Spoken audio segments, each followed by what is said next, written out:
Sathya Sai Speaks, Volume 7, Chapter 8. The Dying Lament the Dead. Karma, desire, is the cause of birth. Kala, time, is the cause of death. Rama, God, is the guardian of life. On account of desire, birth takes place. By time, which flows unceasingly on, respecting none, the thread of life is cut.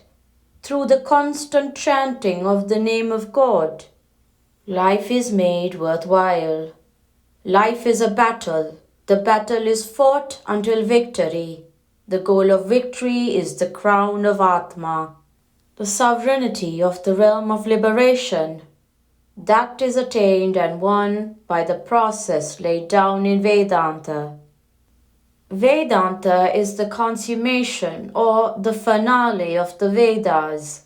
Milk, when curdled, is rendered separable into butter and whey. And butter, when melted and clarified, becomes ghee. Ghee is the finale, the anta, the final stage of milk.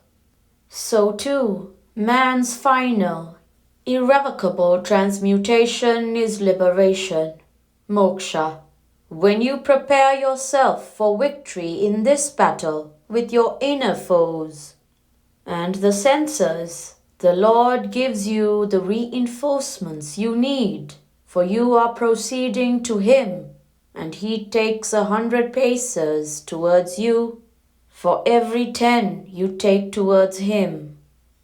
Once Ram Das wailed, "O Lord, you are mighty, all-powerful, all-knowing. I am alone, helpless, orphaned and poor."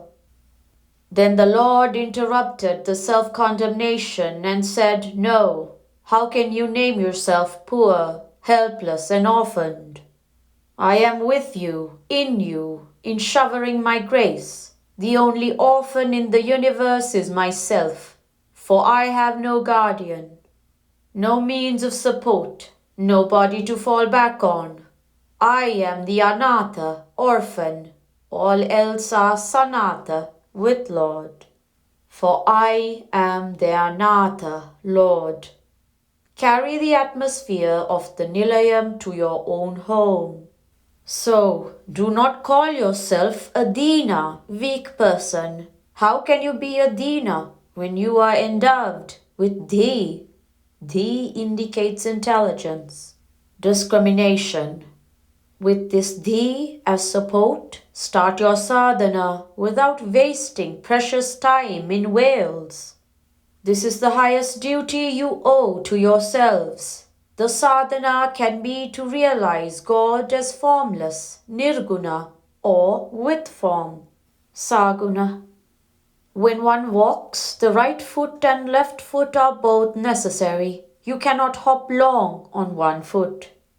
The saguna sadhana and the nirguna sadhana are as the 2 feet.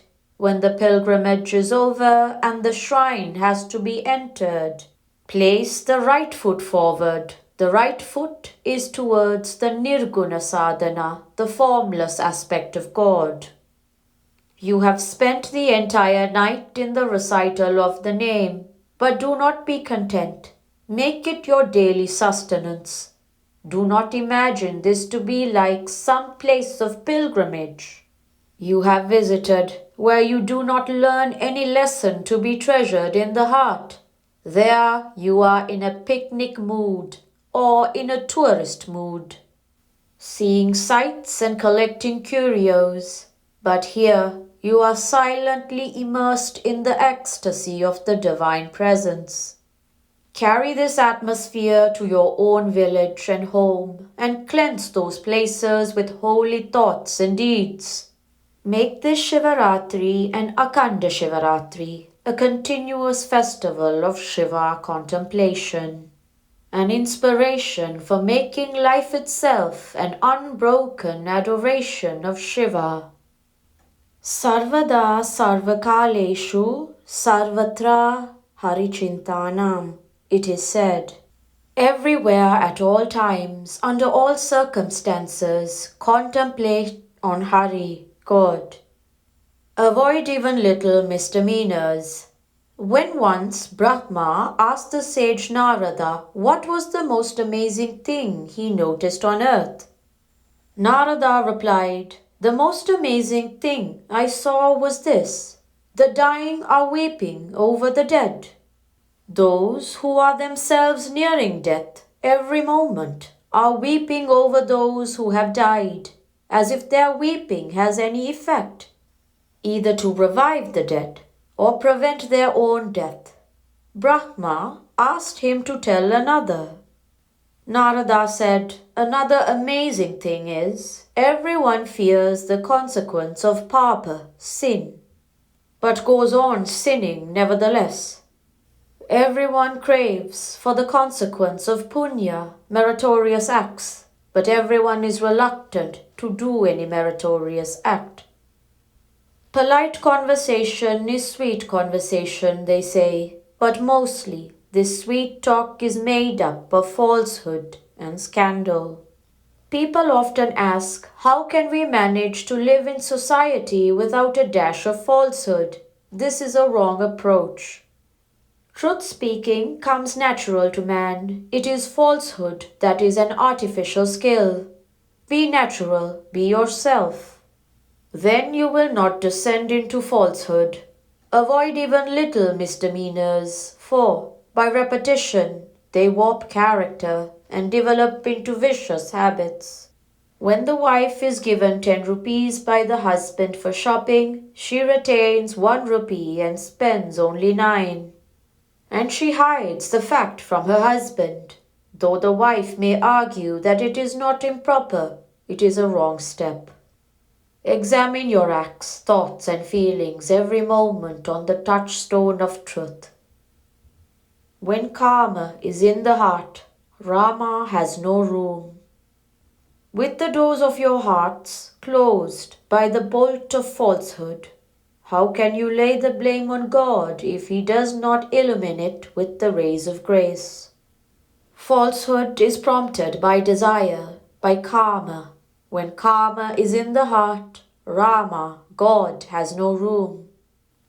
Let karma and his evil brood of krodha, lobha, moha, madha, and matsarya, anger, greed, attachment, conceit, and envy, slither out of the heart. Then only can Rama install himself there.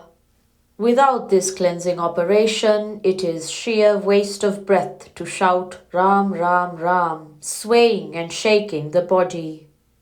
What is the fun in shouting victory, victory, when the enemy is inside the fort and you are too broken to eject him?